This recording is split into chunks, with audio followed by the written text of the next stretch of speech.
Last episode में हमने देखा कि अनवर नाना बच्चों को अपने बचपन की बहुत सी बातें बताते हैं। वहीं मिसेस हतीजे और शीरीन को कन्फ्रंट करती हैं उसकी ड्राइंग्स को लेकर। तो अनवर बाहर से माफी मांगते हैं और उसे फिर से एक फैमिली होने के लिए कहते हैं। वहीं बाहर बच्चों के पैरों में शूज आ जाने की खुशी से उन्हें गले से लगा लेती है। कहानी एक बार फिर फ्लैशबैक में जाती है, जहाँ पर हम देखते हैं बाहर और सार्प एक गार्डन में एक बेंच पर बैठे हुए हैं। तभी सार्प ध्यान से दोनों के शूज को देखने लगता है। तो बाहर कहती है, अरे ये तुम इतनी देर से क्या देख रहे हो? तो कहता है कि तुम्हारे शूज इतने साफ सुथरे क्यों हैं, मेरे तो इतने गंदे हो गए। तो बाहर कहती है, क्योंकि मैं यहाँ वहाँ माउंटेन में टहलती नहीं हूँ ना, साफ रखती हूँ, जूतों का ध्यान रखती हूँ। तो सार्प कहता है, तब तो तुम अपने साथ बहुत गलत कर रही हो। क्या गलत कर रही हो? ऐसा लगता है कुछ मिस है तुम्हारी लाइफ से, जैसे कि पहाड़ों पे घूमना या तो फिर पेड़ों पे चढ़ना और कीचड़ में छलांग लगाना। तो बाहर कहती है, लेकिन मैं तो पेड़ पे चढ़ सकती हूँ आराम से। तो कहता है, ज़रूर। कहती है, अब तुम कोई भी पेड़ चूज कर लो, मैं तुम्हें चढ़ के दिखाऊंगी तुमसे पहले। कहता है, सच में? हाँ। तो फिर वो एक पेड़ की तरफ इशारा करता है और कहते हैं, चलो इस पे चढ़ के दिखाओ। तो बाहर कहती है, अच्छा देखना, अरे वो क्या है? और ये कहकर उसका ध्यान भटका कर दौड़ के पेड़ के पास जाती है। कहानी प्रेजेंट में आती है, जहाँ पर निशान कहती है कि मॉम, फिर तो ज़रूर आप हार गई होंगी, क्योंकि मेरे पापा तो माउंटेन चढ़ लेते हैं। बाहर कहती, तुम्हें ऐसा लगता है? तुम जब पूरी बात जानोगी ना तो फिर तुम चौंक जाओगी।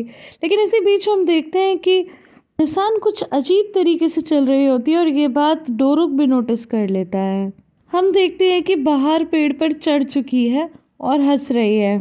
तभी सार्प कहता है कि तुम ऐसे ही नहीं जीती, मैंने तुम्हें जीतने दिया। तो बाहर कहती है, हाँ ज़रूर। तो कहता है, तुम्हें क्या लगता है मैं एवरेस्ट चढ़ चुका हूँ तो मैं तुम्हें हरा नहीं सकता? तो बाहर कहती कि मैं तुम्हें एक इम्पॉर्टेंट बात बताना चाहती हूँ जो तुम्हारे लिए जानना बहुत ज़रूरी है। ज़रूरी ये नहीं है कि तुम पहाड़ चढ़ लेते हो, ज़रूरी ये है कि एवरेस्ट चढ़ते हुए भी तुम्हारे शूज़ खराब नहीं होने चाहिए।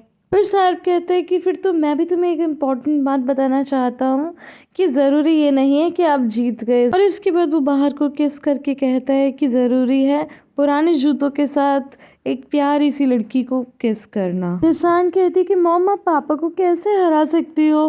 तो बाहर कहती है, बेटा तुमने मुझे क्या समझ रखा है, मैं बचपन में बहुत सारे पेड़ों पर चढ़ी हूँ। मॉम सच बताइए ना, क्या आपने पापा को हरा दिया था? तो बाहर कहती है, बेटा मैं झूठ क्यों बोलूँगी? तो निशान कहती है कि मॉम ये कैसे हो सकता है, आप कैसे हरा सकती हो? तो बाहर कहती है, पता है मैंने कैसे हरा दिया? क्योंकि मैं एक महिला हूँ। तो निशान कहती है, इसका क्या मतलब है मॉम? बेटा मैं कुछ भी अचीव कर सकती हूँ, बस मुझे एक बार सोचना है। सीक्रेट के बारे में हर कोई नहीं जानता, बस ये हम महिलाओं के बीच में ही सीक्रेट है। तभी हम देखते हैं कि निशान एक बार फिर से अजीब तरीके से चल रही है और इस बार डोरुक नोटिस कर लेता है और कहता है कि मॉम, दीदी ऐसे ऐसे क्यों चल रही है? तो निशान उसे चुप रहने का इशारा करती है। तभी बाहर कहती है कि कैसे चल रही है? तो वो चल के बताता है। बाहर उसे देखती है तो हम देखते हैं निशान तो ठीक से खड़ी भी नहीं हो पा रही। फिर बाहर कहती है कि क्या हुआ बेटा? तो वो कहती है, कुछ नहीं हुआ मॉम, मैं तो ठीक चल रही हूँ। तो बाहर कहती है कि क्या तुम्हारे शूज़ छोटे हो गए हैं? निशान मुंह झुकाकर खड़ी हो जाती है। तो कहती है, तुमने क्यों नहीं बताया? तो कहती है कि मॉम, मैं नहीं चाहती थी कि आप मेरे ऊपर अपने पैसे खर्च करो। मेरा प्यारा डोरुक भी तो अपनी पुरानी जीन्स कितने अच्छे से पहनता है। ये सुनकर बाहर बहुत इमोशनल हो जाती है, लेकिन फिर भी वो अपने इमोशंस कंट्रोल करती है और फिर कहती है, बेटा एक बात बताओ, क्या मैं तुम्हारा ख्याल अच्छे से नहीं रखती? इसमें इतना दुखी होने वाली क्या बात है? ये तो बहुत खुशी की बात है कि मैंने अपनी बेटी का इतने अच्छे से ख्याल रखा कि उसके पुराने साल के शूज़ अब उसे नहीं आ रहे, वो तो बड़ी हो रही है।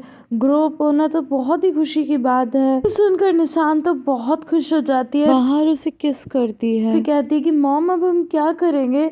तो अभी तो हम घर जाएंगे, फिर मैं महीने की शुरुआत में तुम्हें नए शूज़ दिला दूंगी। तभी डोरुक कहते हैं कि मॉम, इसका मतलब मैं बड़ा नहीं हो रहा, मुझे तो वही पुराने शूज़ आ रहे हैं।